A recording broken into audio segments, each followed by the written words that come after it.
When I was 20 years old, I was a student at the University of North Carolina at Chapel Hill. And it was there that I was introduced to many authors that I would soon realize were actually not authors, but oracles. Oracles who would really help me as a young Black woman tap into sacred energy that's ancestral, sacred energy that's healing, sacred energy that's creative energy. I took a class that was taught by Sowini Madison that was a performance studies class, but was really magic. And in that class, she introduced me again to Toni Morrison, Alice Walker, Gloria Naylor, Gwendolyn Brooks. She carved pathways for me to meet Octavia Butler, Alexis Pauline Gumbs, Adrienne Marie Brown, and Jaki Shelton Green. Every time I've been in space with Jaki Shelton Green, she has dropped blessings into my lap like ripe mangoes.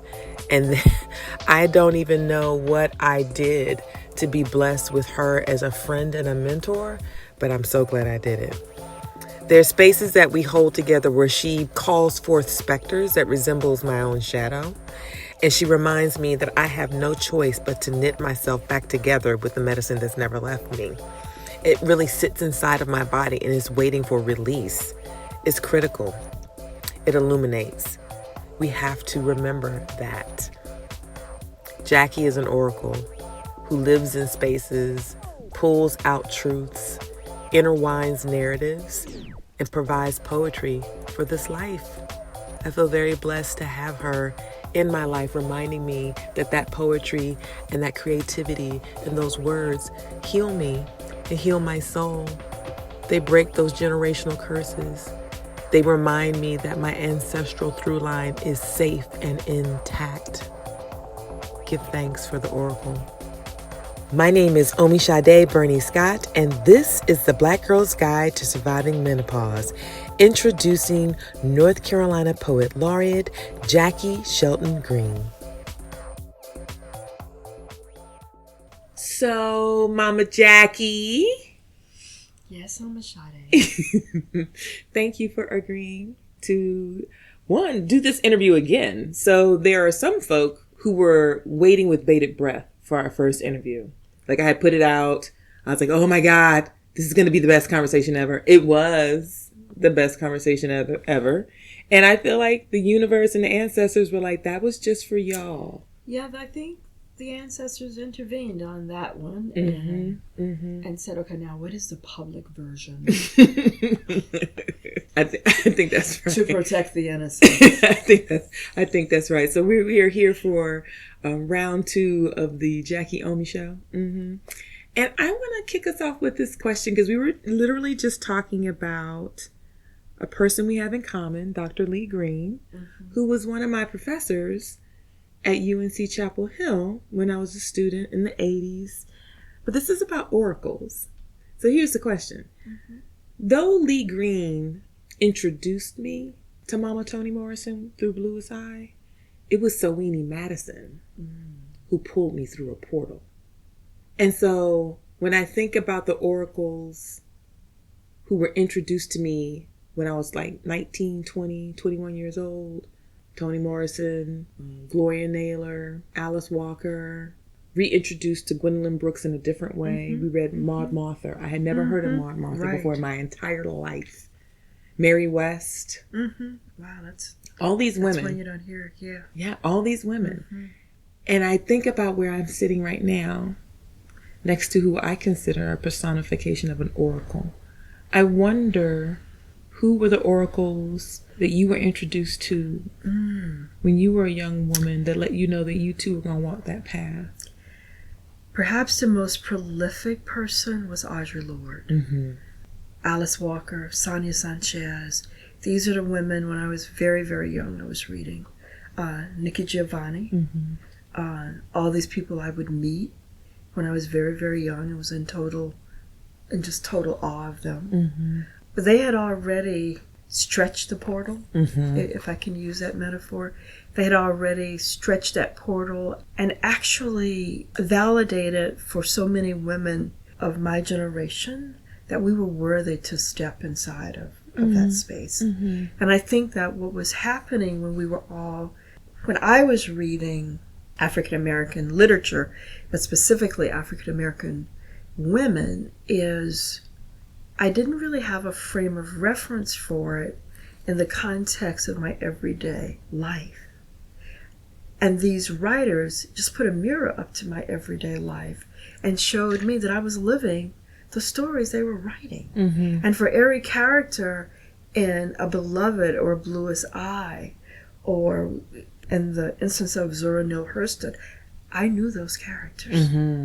And some of those characters were women around me, women in my family. I remember reading Gloria Naylor's, what was that?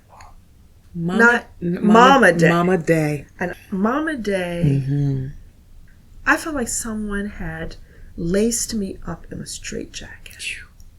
That was the effect that Mama Day had on me, and Temple of My Familiar. Yes. And I remember my cousin, who's a librarian, she was calling me, she said, I know you love this book because it don't make no sense to me. What the hell are all these blank pages? I was like, but that's the story. Right. And we weren't comfortable with the blank pages.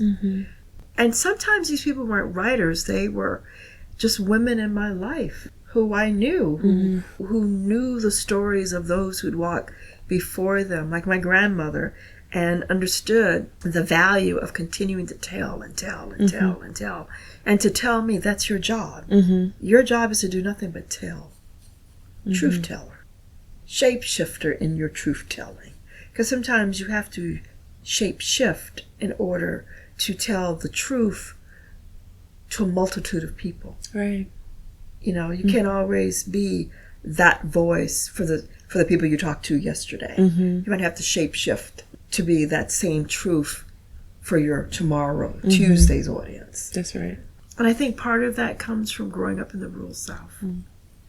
Growing up in the rural South, understanding the codes of silence, the language of silence, things that are lost in translation in silence because people are afraid of the silence, and how silence is what governed our lives during Reconstruction, during the Civil Rights Movement, and most definitely now. You know, we were talking a little while ago about the strife of Black people in Durham, and I think it is fear. I think it is fear. I think it is the lack of understanding of how you trust. Sometimes we have to be quiet. Sometimes we just have to trust that no language is the language.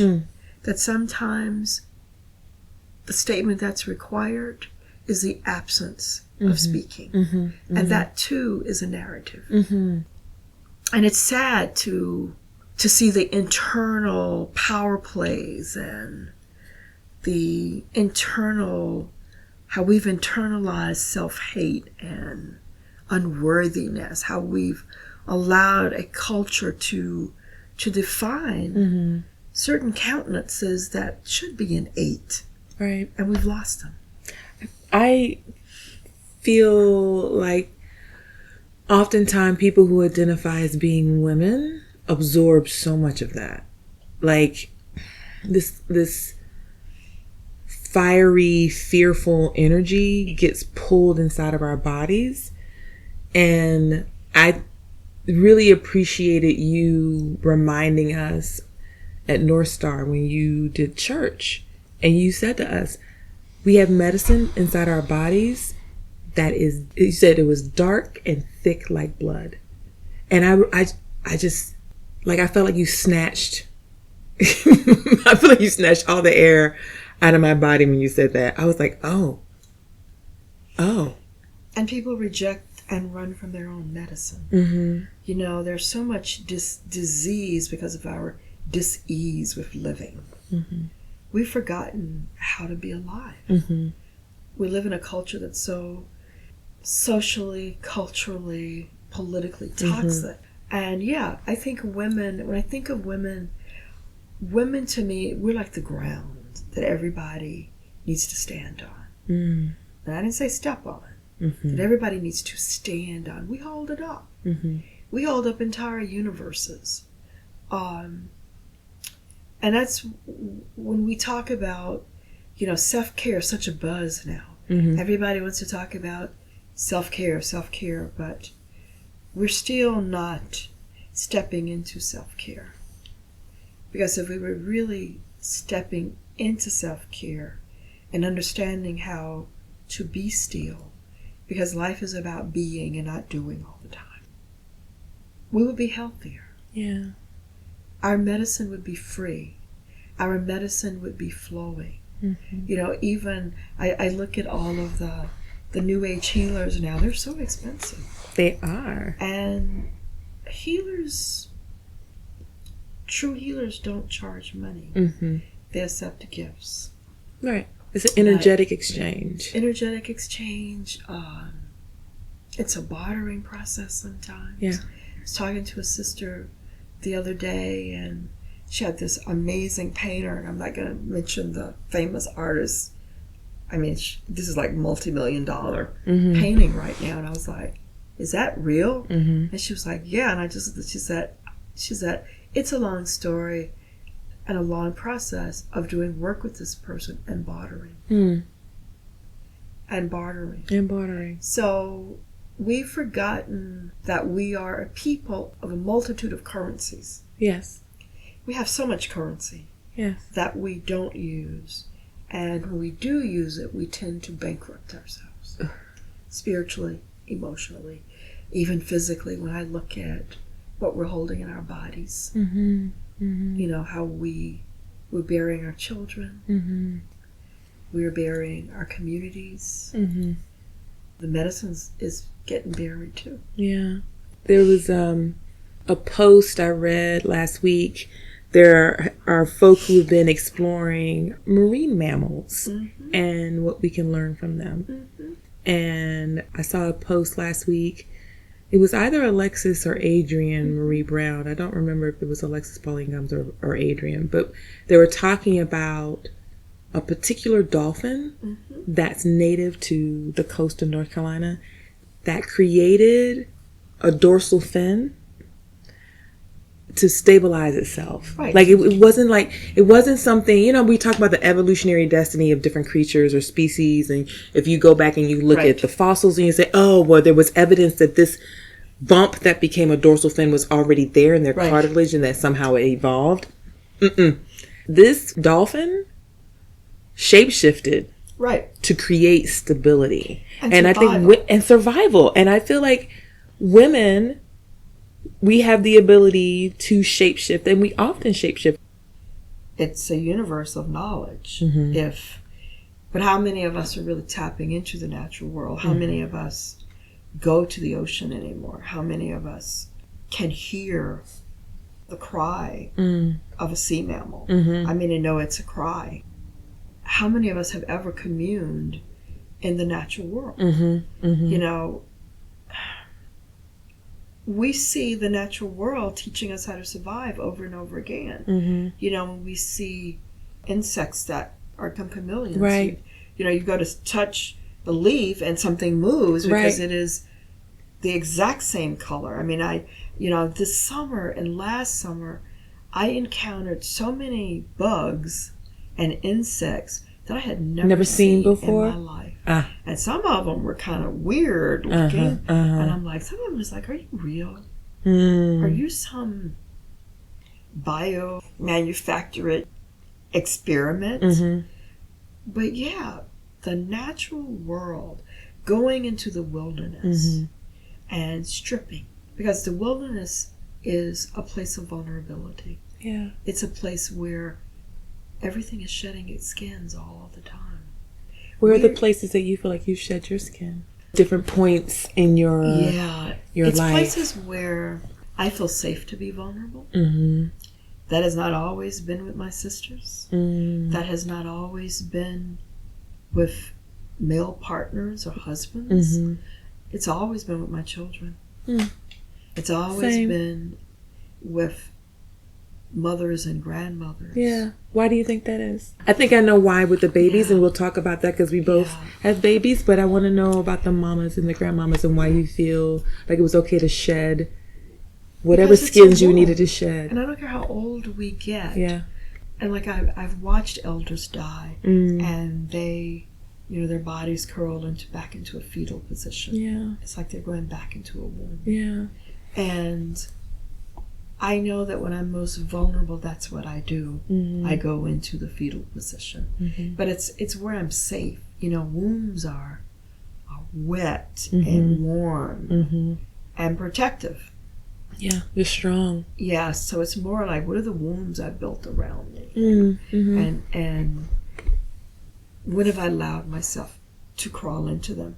I'm learning to be more and more vulnerable with women and with all women, because I think that there's just amazing, powerful magic that happens in the company of women, when women gather.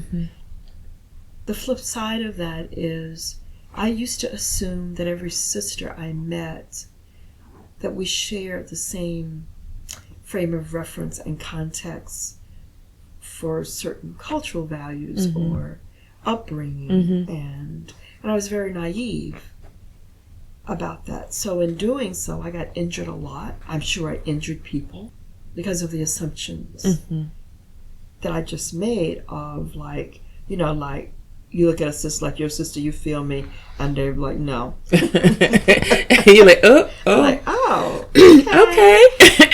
okay. So it's that nonverbal stuff. Yeah. It's that grit you have when you do meet who looks like a stranger.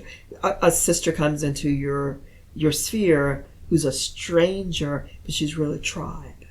It's like the first time we met. I remember I walked into the meeting room and I looked at you and I was like, I know this woman. Yeah. I was like, I know this woman. Yeah. And I said, we've met before, haven't we? And you said, yes, we have. I don't know where. I don't recall when, but we've met each other before. And during that meeting, there were different moments where in the midst of the conversation, we make eye contact, and there was all kinds of silent conversation going on over the heads of the white folk. Right. Where we were having a sister conversation over top of the heads of the white folk. Like, now, what he just said didn't make not a bit of sense. Right. And I'm with them, but I ain't with them. I'm on the same committee with them, but right. That's what I right. I was like, I see you. And I felt like you were looking at me like, exactly. I see you.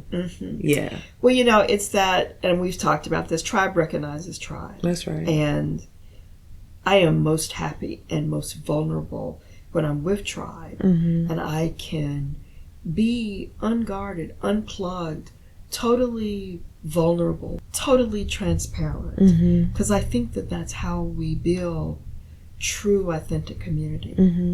When we allow ourselves to be seen by other women at our best and our worst, when we can invite celebration, and when women can hold you up in grief. Yeah. There were women who ran from me when Imani was dying. There were sisters that, because they'd always been in my life, and I called them best friends, and we journeyed to so many different places in our lives, physically and spiritually and emotionally, that I knew they'd be there. Yeah. And they were absent. They were absent. They didn't know how to show up in the grief piece. Yeah. They didn't know how to show up in the grief piece. And you just learn that we're not all wired the same way. No. And I couldn't judge them because they didn't know how to show up. I knew. Did they come back around? Some. And then when I got ill myself, I was deathly ill 2011 until about 2014. I was in a wheelchair. I couldn't walk, I couldn't talk, my brain wasn't working. And I remember when Duke told me I had about 4 months to live. And I called this sister who I considered in my sisterhood. And I left a message and I said, please call my daughter and my husband. I'm deathly ill. I need to have a conversation with you. And I said, I want to see you. I'm dying. I'm not too proud to beg. I want you to come visit me. That sister never called. Never returned that phone call. to this day, has never acknowledged that I ever reached out to her. Why do you think that is? What do you think was happening with her when she was looking at you, standing at the place where you felt like your mortality was really speaking? What happened? I don't know. I think people show up differently, embrace this. The fact that I was pretty academic about it, just like, okay, I'm dying, I need you to come see me. My daughter Imani modeled what transition looked like for me, and a very dignified, if you can use that word. I don't think any of us really die on our own terms when people say that, but Imani lived up to the minute she died. That's a beautiful Up until thing. the minute she lived, there was life in her. As she was transitioning, she was still living. She was like, yeah, I'm crossing over, but I'm still, I got 1 foot over here. As long as this 1 foot is over here, I'm going to live it. Yeah. I'm halfway over there, but I'm also over here. Yeah. And I wanted to see my sisters. I wanted them to come hug me. I wanted them to crawl up in the bed with me and pull me to their bosoms and cry with me. Yeah. I wanted them to give me neck massages. I wanted them to hold me. Yeah.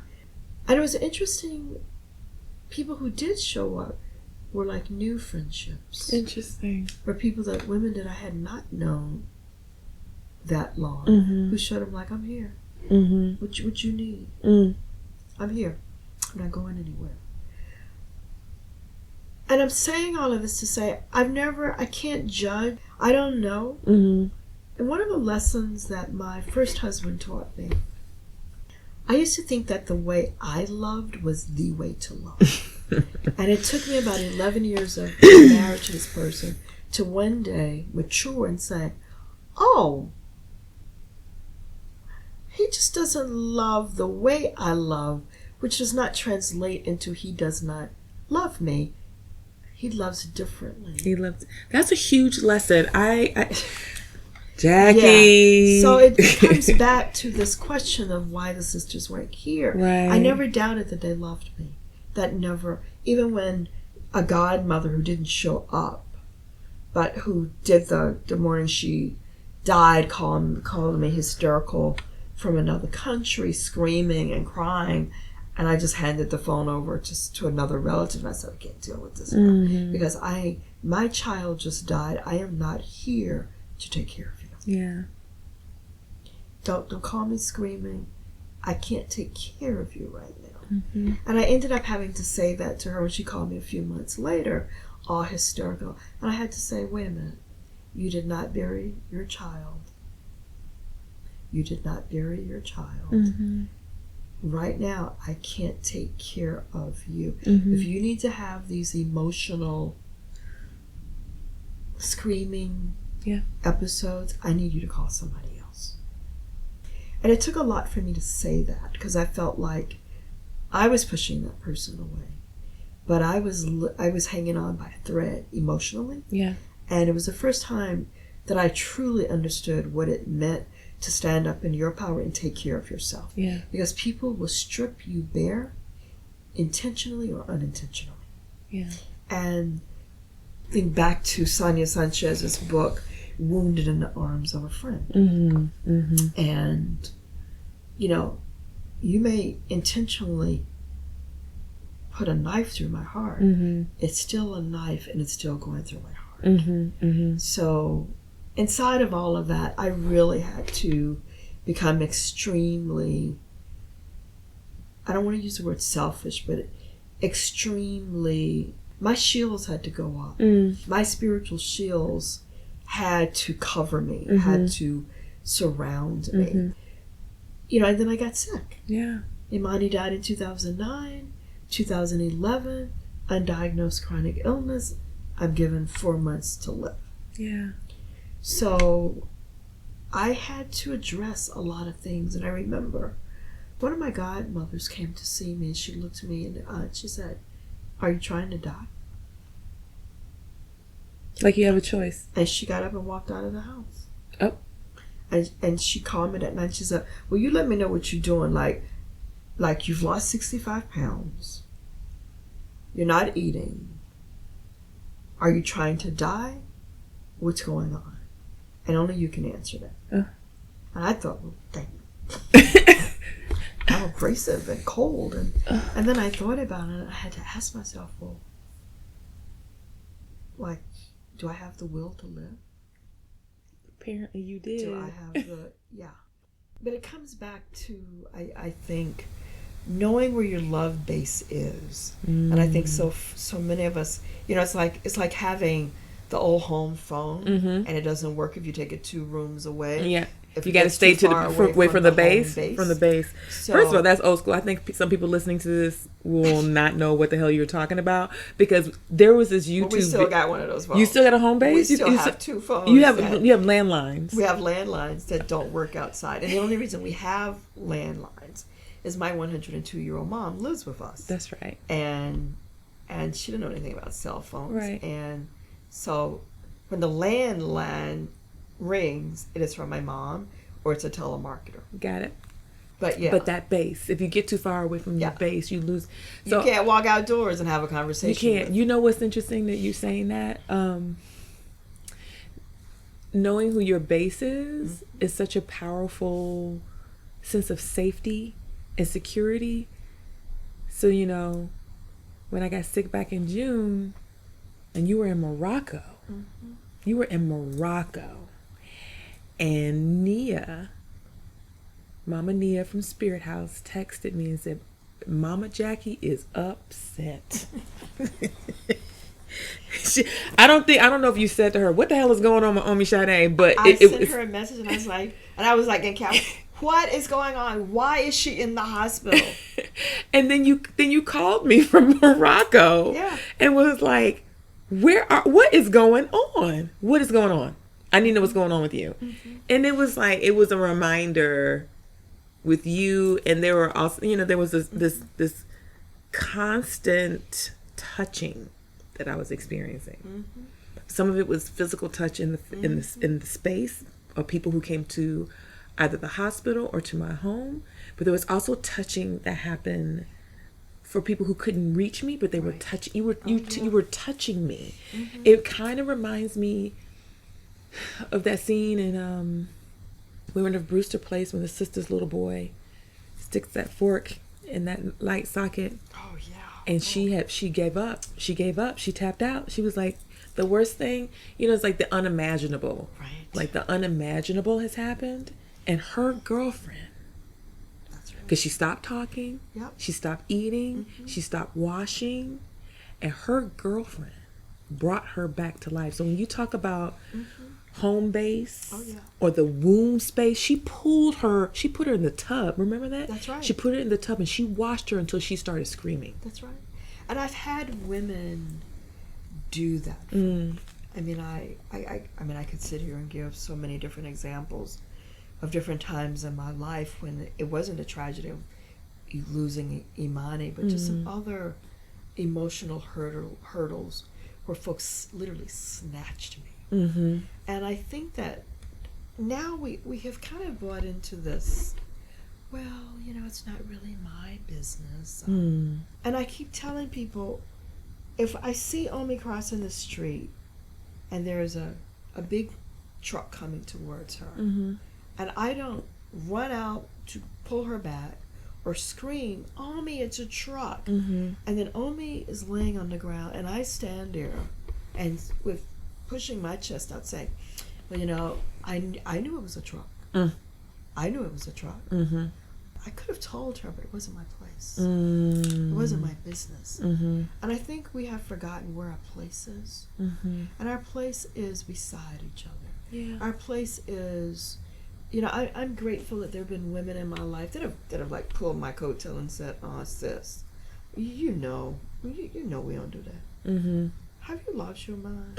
You know, so when I'm pulling younger sisters and saying, why are you letting folk walk up one side of you and down the other? Right.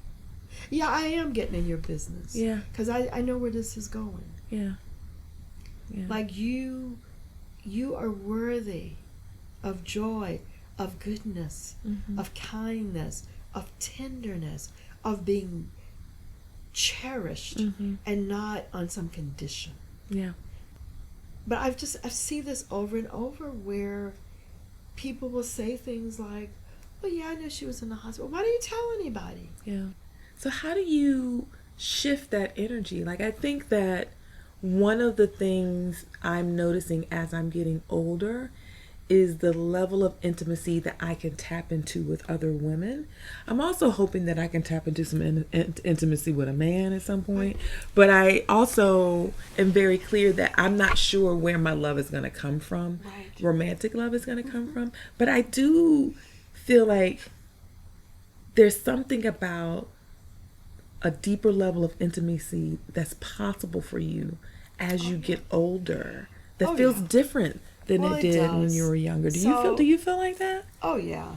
I mean, there's a maturity, but you ask, like, how do I shift from that? And I grieve. I allow myself to grieve because I feel this is an injurious moment. Yeah. I acknowledge it as an injurious moment. I acknowledge that. I embrace that. And I move through that. Because I can't live there. I can't be there. And I allow other folk to be where they need to be. Whatever those, if I can call them shenanigans, whatever those, that's not my business. Right. And it's not my business to question it or judge it. I have to just make sure I don't get pulled into it and become depleted by it. Yeah. But as I've gotten older, you talk about intimacy. As I've gotten older, my intimacy with all of my tribe has deepened. My intimacy with my husband, who's my joy, my soul. I don't like the word soulmate, but he's my soul. Why don't you like the word soulmate? What's up with that? Because I see it used over and over again, and sometimes. You think it's used over and over again to the point where it really means nothing? Sometimes it becomes trite, or when people have used it sometimes, and I have asked them about that, I was like, well, tell me more about how this person is just soulmate. And they're like, well, maybe I don't really know what soul means. They don't have an answer. And they're like, well, you know. And I was like, well, I know. But what do you does it mean to you? Right. So that intimacy, I think, comes again from the ability to be vulnerable, and to be available. What do you mean by that? I'm sorry, I'm making a face because I'm thinking both the word vulnerable and available made my heart because just I remember before I met up. My husband, I was single, but I wasn't available. Because I had constructed, we create our own constructs and boundaries and borders. And sometimes it's very, and I unconsciously, I think, had done it. And Imani, it's really interesting. When Imani met my husband, Abdul Latif, she met him like 2 days after I met him. And I remember she said, Mom, can I see you in your bedroom for a minute? And I was like, yeah. And we go to the bedroom, and she locks the door, pushes me on my bed, jumps on top of me, straddles me, and gets in my face. And she goes, Mom, he's the one. I'm like, Imani, I just met this guy. Mom, he is the one. Do not figure out how to screw this up. You deserve this. It's him. And I'm like, Imani, and she's like, Mom,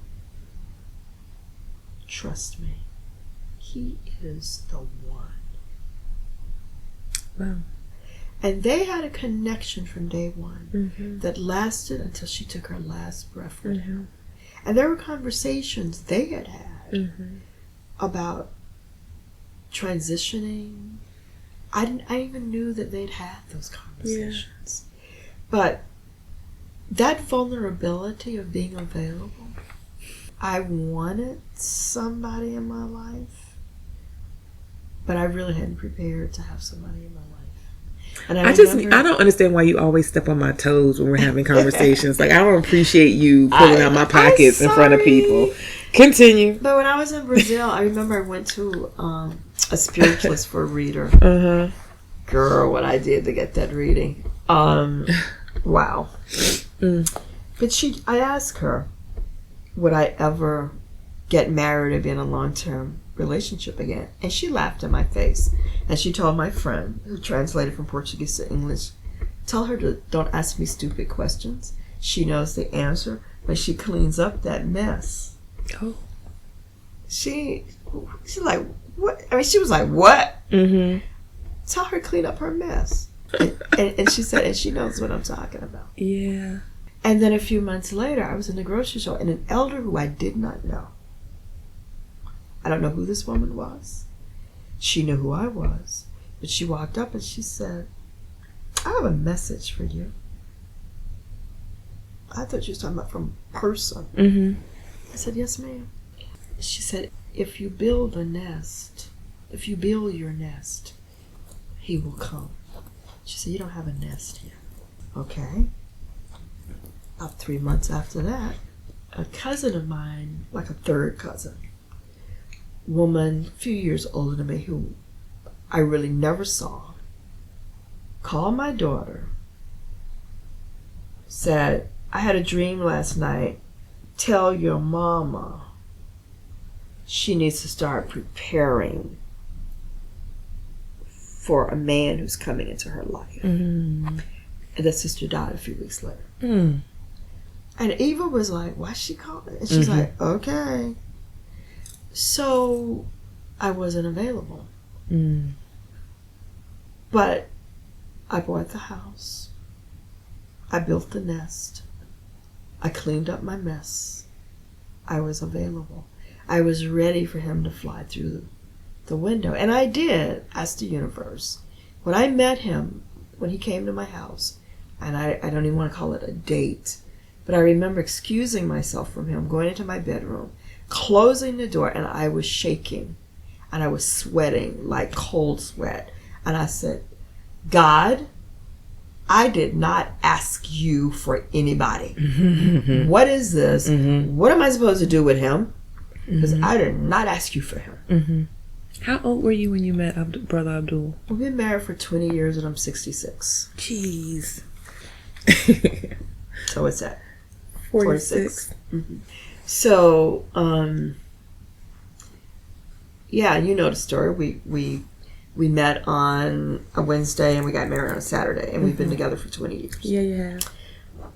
He's quite magical, and so are you. He is magical, yeah. But we often talk about how we met. Sometimes we'll say, God, wish we had met each other when we were younger. We'd have we're getting old, and there's so much you're trying to cram into these last years. And I said we weren't ready. That's why we would have burned each other out. I mean, our lights would have just collided. It would have been an explosion. I said, no, we weren't ready for each other. Yeah. We hadn't been porked. I mean, we hadn't been in the brine. We hadn't been seasoned. And I said, yeah, we're here. Now, I was going to ask you a question around how have you called forth love and joy?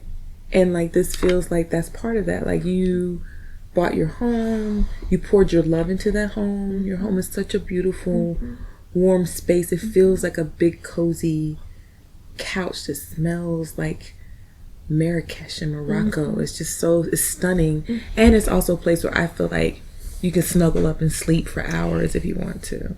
Well, spaces and environments and landscapes are very metaphorical for me for how I live my life. I love spaces. I love beautiful spaces. And I'm not talking about expensive spaces.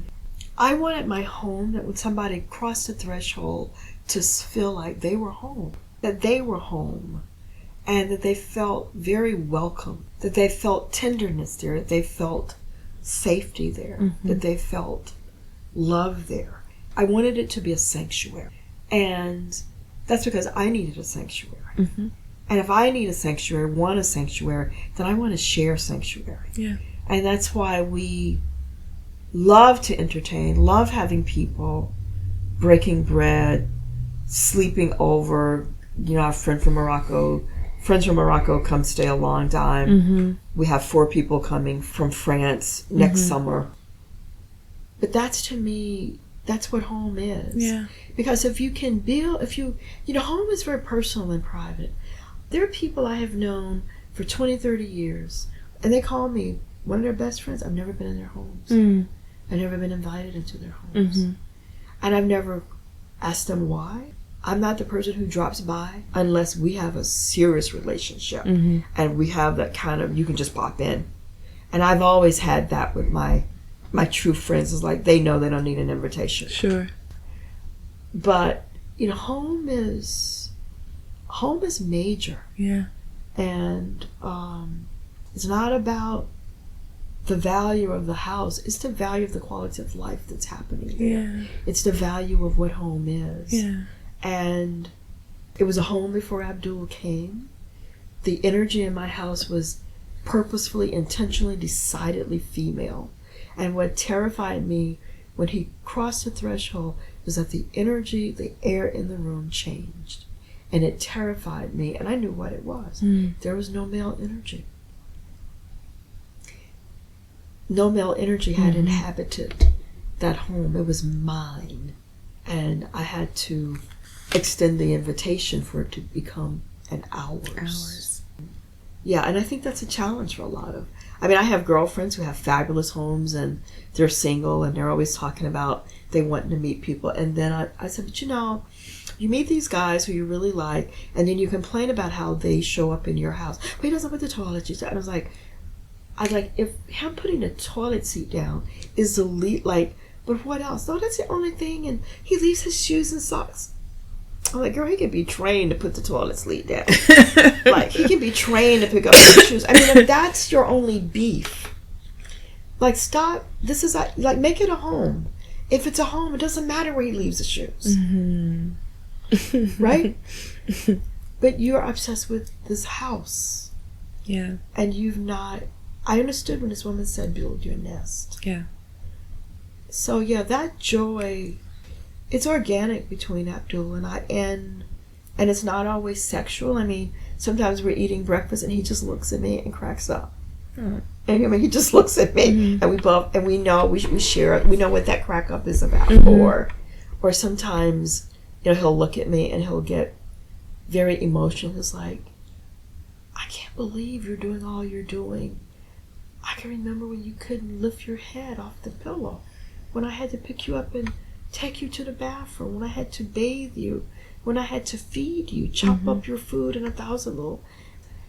So, that's the power of that vibrancy. Yeah, I can see that. I can see that when you guys are together. Oh yeah. And the care that you have for each other and the way you move with each other. There's so much tenderness and playfulness.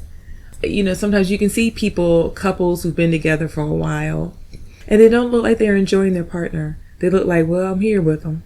Yeah. They don't look like they're enjoying that person. Yeah. And you and Brother Abdul look like you thoroughly enjoy each other's company. We do. And we have embraced that this is our time. That is our time. We have children and grandchildren and great-grandchildren that we love dearly. But for as long as we can move through the world and get on a plane and go somewhere. We were in Morocco this summer, and I fell and I got hurt. And we were real clear, and our daughters were having a fit on this side of the ocean. It was like, we don't have that many more years to do this kind of gallivanting, but we're going to do it for as long as we can do it. Right. And we also do it at home, though. And that's the other thing, is we can be on vacation at home all the time in a mental space, if you know what I mean. I do. We can create that space. That's actually the next question I want to ask you. So, there are 2 more questions I have for you. One is a question around creativity, and then I want to ask a listener letter. So this is a quick question for you, kind of. I remember when you spoke at North Star Church, you said, how do you court your muse? And that an anorexic muse is a dying muse. That's right. And this podcast has been my muse sitting up and whispering in my ear at night around storytelling and the way that I do storytelling. And so I'm wondering, how do you court your muse as someone who's been gifting us with narratives from so many spaces for such a long time? Well, it's about respectability and having a relationship with your muse. So it's funny you're asking me this question, because in September, I am actually the September speaker for Creative Mornings Asheville, which is like an international, it's like TED Talks, but it's called Creative Mornings. And Asheville does it. I'm speaking, the theme is the muse in September. But it's about building, I have relationships with the muse. And it's not the same. My muse is, again, a shapeshifter. It's not always a person. It's a smell. It's a piece of music that pulls me in. I have had some very unusual experiences with my muse who actually will show up when I'm writing. And Toni Morrison clarified this. I asked her a question many, many years ago in a class I took after her. And under her, and I said, I asked her afterwards because I was too timid to ask in the class. And I went up to her and I said, oh, I am not bipolar. I'm not schizophrenic. I said, but but my characters talk to me. And she said, you know what being in the zone means? She said, I said, yeah. I said, like athletes, pain. She said, when you're in the zone, your muse will come. I said, no, I said, she actually comes. She's a woman. I can tell you what she looks like, what her hair looks like, what she smells like, what she's wearing. I said, she actually comes to my bedroom, plays on my dresser, and gives me these amazing things to write. And she said, yeah, you've invited them. So I think you have to know how to invite your muse. And that comes again to being vulnerable. We are so multifaceted. And we all hear voices on some level. And we have to honor the voices. You know, a lot of that is genetic deja vu, I know. A lot of it is coming from an ancestral spirit place. But a lot of it is my creativity. Right. You know, this novel I've been writing for 20 years is about a little slave girl that literally stepped out of, I was at the governor's mansion inside of a room that had a fireplace, and she stepped out of the fireplace and told me her story and looked at me and said, you gotta write this. You gotta write my story. And I said, it's taken me so long to write this because she's a child, she's playful. But I get chapters and she goes away and I get chapters. Yeah. I said, so my relationship with my muse is one where I also, because of this novel, I have trained my muse. Yeah. Because there have been times when I'm like, no, can't you see what I'm doing? Can't you see I'm busy? I ain't writing no poem right now. Girl, you better go somewhere and sit down. And she doesn't care. She's unrelenting. Right. Yeah. And I've always told people, the muse is a jealous mistress. She wants you when she wants you when she wants you. So you have to acknowledge, appreciate, celebrate, and listen. And that's why, you know, for my creativity, when people ask me, how do you write? I keep journals. I use my journals like bank accounts. Sometimes my muse will bring me one line, but I have to capture it somewhere.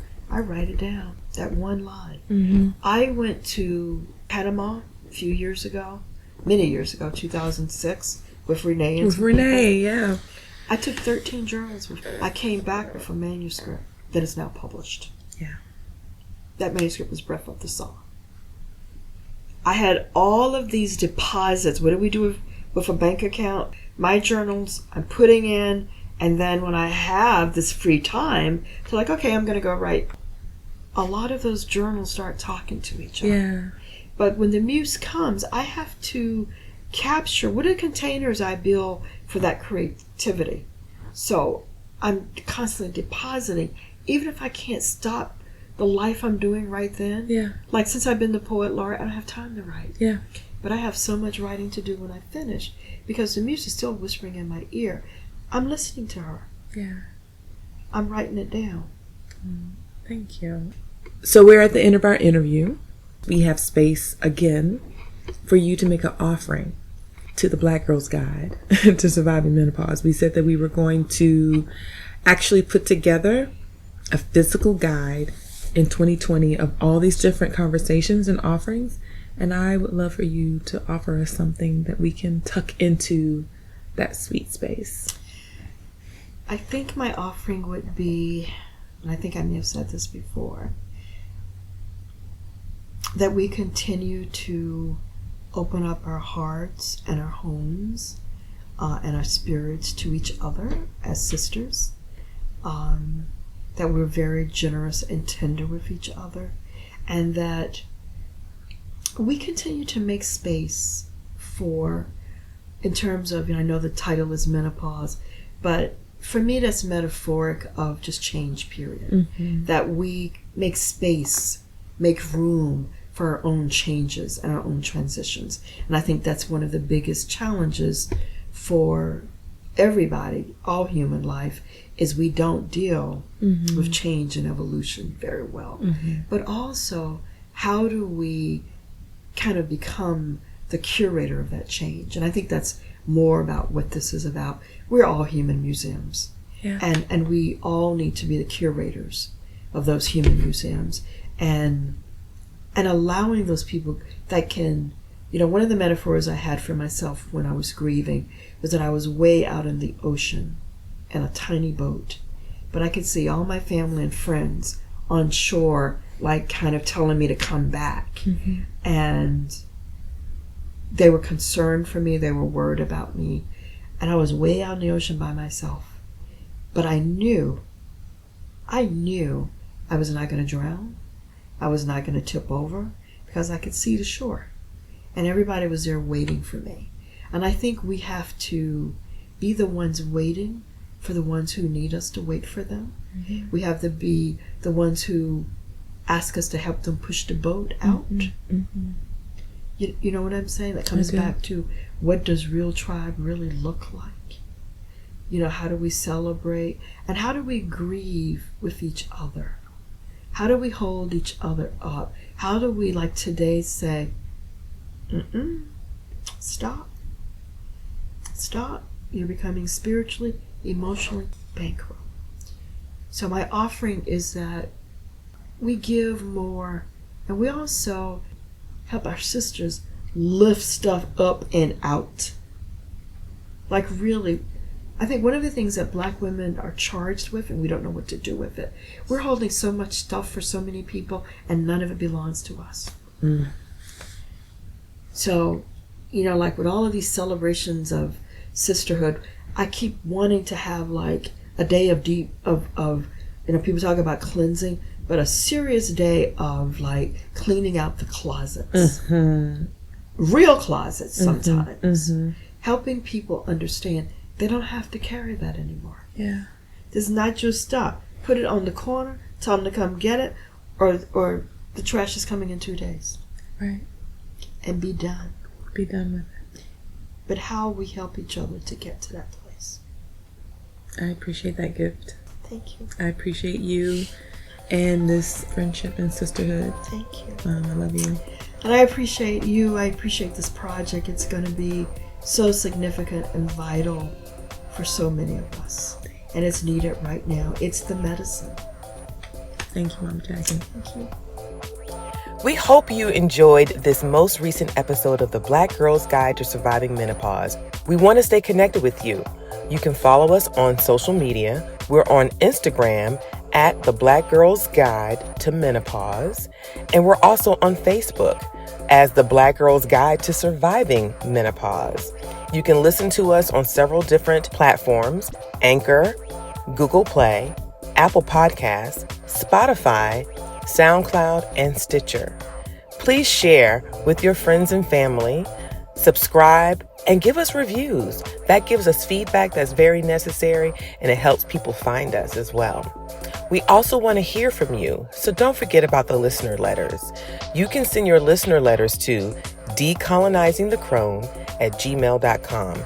And in the subject line, put listener letter. We'd love to hear your questions and your thoughts about the podcast, questions that we can share with our guests and the people that we're interviewing. And we would also like to know what you would like to offer to the guide that we're putting together for 2020. So So once again, thank you so much for listening to our podcast, and we look forward to seeing you again soon on the dark side of the moon.